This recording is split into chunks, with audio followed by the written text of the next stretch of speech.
Don't be shy, 'cause life won't bring you down too far.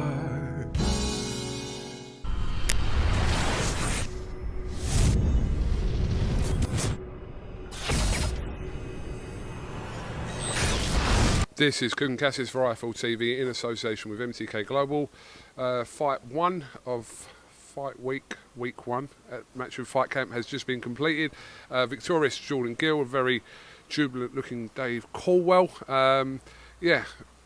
Plan go to plan? Yeah, pretty much so. Jordan's concentration levels and his boxing brain was on point tonight, and it had to be because Reece Bellotti can punch, mate. You know, he's known. We've just had Jim McDonald come, and he didn't have to say that, but he just spoke to Jordan, just explained about how Reece knocks people out with 16 out of the gloves on in sparring.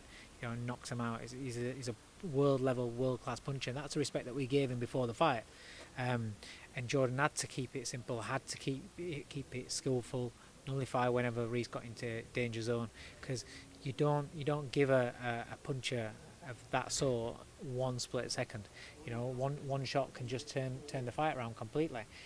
So I'm very proud of him for the way that he stuck to the plan, the way that he kept his concentration levels, the way that he didn't fall for anything. And on the back of the 18 months that he's had, brilliant. I did see you and Jim McDonald and Jordan having, it seemed, a really kind of touching conversation. What else did Jim say to you guys?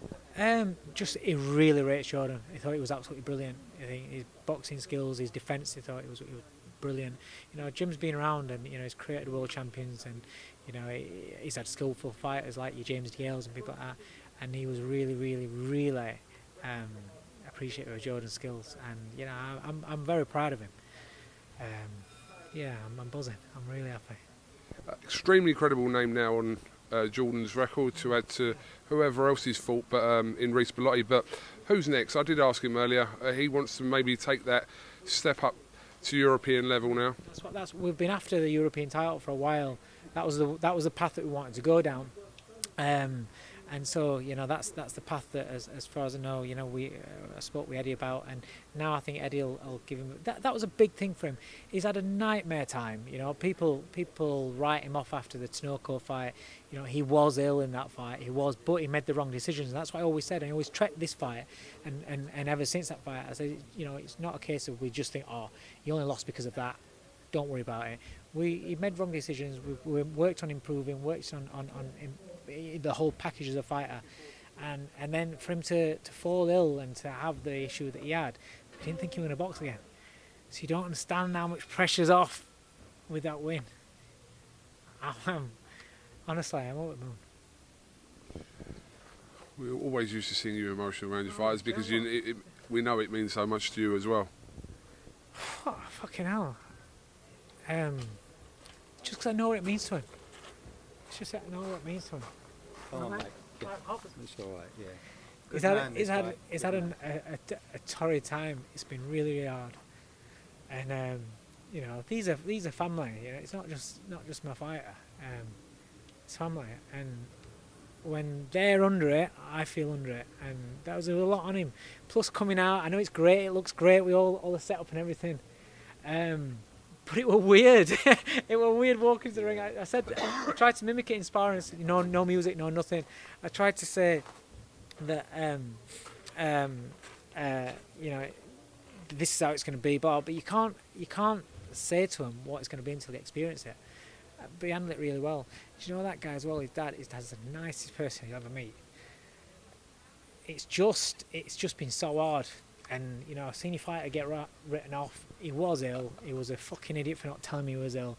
But it happened. He made the wrong decisions and he got beat. But to come back from that, I love fighters that come back from hardships. You know, everyone can be unbeaten and not have hardships and walk into world title shots and things like that. That's great. Take your opportunities. I don't knock anybody for doing that. But to come back from losses, you know. The story with Tony Bellew, you know, coming back from his losses and the way that he came through and everyone writing him off and things, you know, and then you see where he got. They're the stories, you know. I've dealt, you know, with Curtis Woodhouse where everybody wrote him off, and Ryan Rose, everybody wrote him off. They're the stories, mate. I love this sport for what it can do. Absolutely. Right, I'm going to let you crack on because I know that you have a couple of days back and then you're back again. One day, yeah, I've got one day back. I'm going to see my family tomorrow, then come back and get that stick rammed up my nose again and in the back of my throat and get Hopey Price on next week.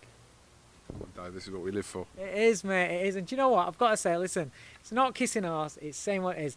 This is an unbelievable setup.